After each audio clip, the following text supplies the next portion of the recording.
And now we actually reached to the Game Boy era, which for the longest of time, I was never really that big into portable games. So I didn't really care about the Game Boy. I didn't care about the Game Gear. I didn't care about the Game Boy Color. I didn't even care about the Game Boy Advance when it first came out. I was just spoiled when it comes to console games. I would rather play them on the home console. That's where most of the best experiences go, right? Go for like Super Nintendo, Nintendo 64, PS1, PS2, even the Sega Dreamcast at least have some very quality titles that personally I would just rather prefer over a handheld. And that's something I kind of take for granted. So when I played these Game Boy games, I'm just utterly shocked on how well made these are.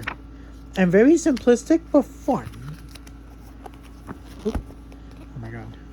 My apologies, folks. But yeah. The Game Boy games, aside from maybe the third one, Radical Rescue, I would definitely play in a heartbeat.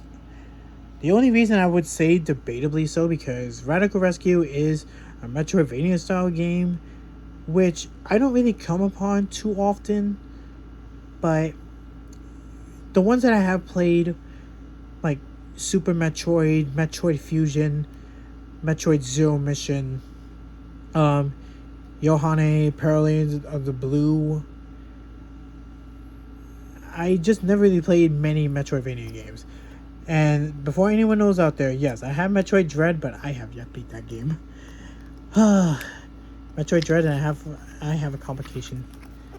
Anyway, here is like how it is going from like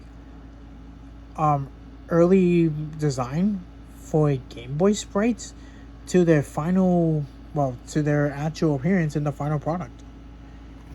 And this freaking thing right here, just as annoying as the last one.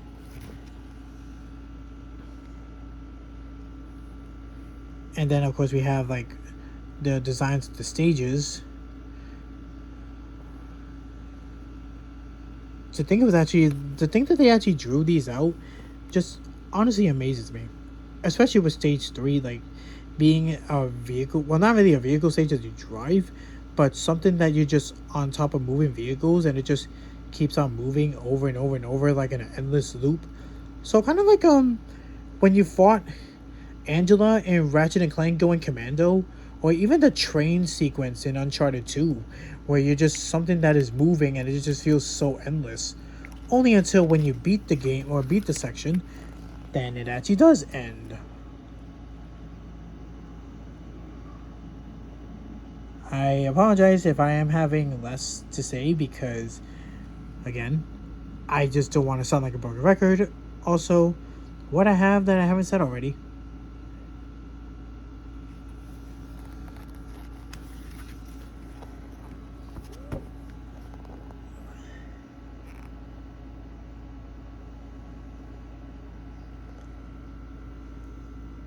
Here are the cutscenes for the game.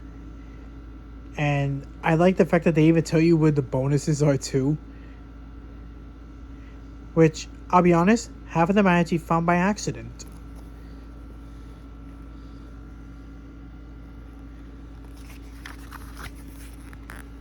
Now this one right here, this is definitely an improvement, but just as difficult as the first Game Boy game. And impressed that they actually said right here that it's actually one of the very first Game Boy games to have digitized speech, which I think is quite simple. I think you already know what line actually comes to the game. But for those in the cheap seats, pizza time! You actually hear that briefly, as well as also cowabunga. And or the way how it says in game, cowabunga! I can't exactly do like NES style sprite because I'm not like a digital character. The Japanese box art. And the fact that kudos that they actually recreated the intro, like the first few seconds, and then it just goes all the way down there to having all 4 of the turtles right there before the game actually opens.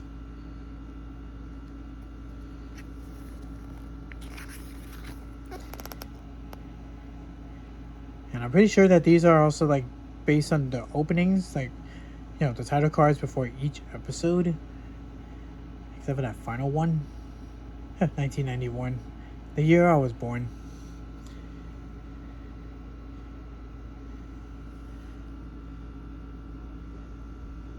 Thank you, turtles. And then Leo goes inside the hole.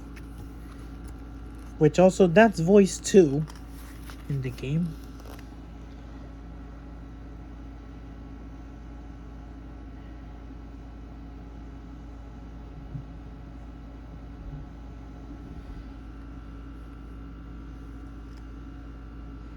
The turtles and their signature weapons, the jump animation, then when they get damaged, or their idle animation, which, well, the one all the way up at the top right just looks cursed to me. Like, it's like something I see like pre Donkey Kong Country. Maybe Battletoads. I need to eventually find out how to play the original Battletoads from start to finish.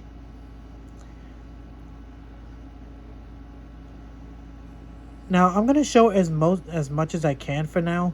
I know there is way more to share in this book, which I definitely do hope at the very least it does at least gain some sort of traction. I don't care if it's humongous.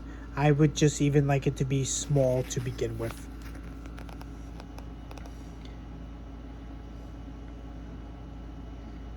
And here's the bosses, and look at how much points they're worth. I like how Shredder and Trag, I'm gonna say Trag, kind of like Krang or Trag. I don't even know how you're really supposed to pronounce that. That they're not worth any points. Oh, Shredder 2 is supposed to be like Super Shredder. I guess they really couldn't put Super in there.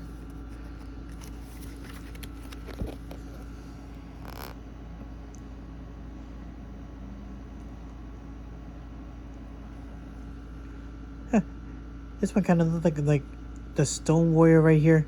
Kind of looks like a meatball. Well, at least my first impressions when I saw it roll like that. Kind of reminds me of a meatball. I don't mind a good meatball sub.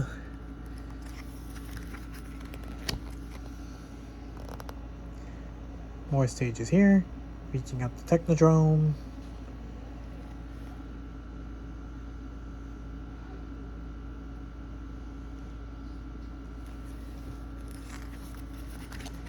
Now, I'm going to stop right here, and hopefully if it gains some traction or anything, then maybe I could continue on from tmnt 3 Radical Rescue on the Game Boy. Because I don't want to sound like a broken record. But yeah, so... And I even have other booklets too, like I got the one for Shredder's Revenge right here, which is very, very tiny, courtesy of Limited Run Games, which, guys, please, I really want that Mortal Kombat Legacy Collection Collector's Edition items to come good, please. And I even managed to get a few anime ones too, like over the years. Like I got these from Girls Last Tour, which is a very nice show, very slow pace, but I think it shows a very nice it's hard for me to even explain without having to watch the show. Like there's just something so subtle about the show, the beauty of it all, like how like slow and calm the show is. And of course I got this right here, which I know is very, very peculiar to even share, because let's face it, Kill la Kill is, well, Kill la Kill, but it is a very important anime to me. It's the reason why I even got back into anime for sure. So I honestly don't think I would really enjoy anime as much as I do if it wasn't for the fact that I got introduced to this show. And then finally, at least for now, I'm sure I have more lying around, this book right here, which this is also very peculiar. I have been playing through this game. Just so far, it's okay. A little bit annoying in some aspects, but yeah.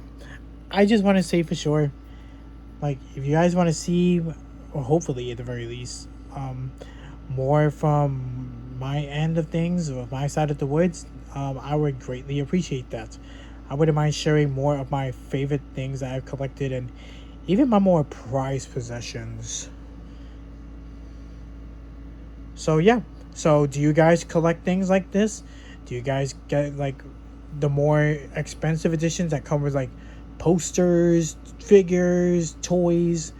If anything, just let me know in the comments below. And hopefully I'll see you next time.